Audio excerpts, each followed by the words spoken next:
اللہ کے بابرکت نام سے شروع کرتا ہوں جو بڑا مہربان نہایت رحم والا ہے، اور درود لا محدود حضور صلی اللہ علیہ وآلہ وسلم کی بارگاہ ناز کے اندر، بارگاہ پروقار کے اندر ہدیتن،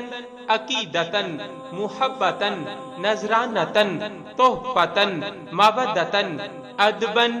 پیش کرنے کے بعد رسول کریم صلی اللہ علیہ وآلہ وسلم نے فرمایا، بے شک اللہ تعالیٰ کے کچھ ملائکہ ہیں جو زمین میں پھرتے رہتے ہیں اور ذکر کے حلقے ڈھونڈتے ہیں، پھر جب وہاں پہنچتے ہیں تو ان پر چھا جاتے ہیں، پھر اپنے قاصد اللہ تعالیٰ کی بارگاہ میں بھیجتے ہیں جو عرض گزار ہوتے ہیں کہ اے ہمارے رب کریم، ہم تیرے بندوں کے پاس سے آئے ہیں جو تیری نعمتوں کی تعظیم کرتے ہیں، تیری کتاب کی تلاوت اور تیرے حبیب صلی اللہ علیہ وآلہ وسلم پر درود بھیجتے ہیں۔ اللہ تعالیٰ فرماتے ہیں ان پر میری رحمت پھیلا دو اور انہیں ڈانپ دو۔ فرشتے عرض کرتے ہیں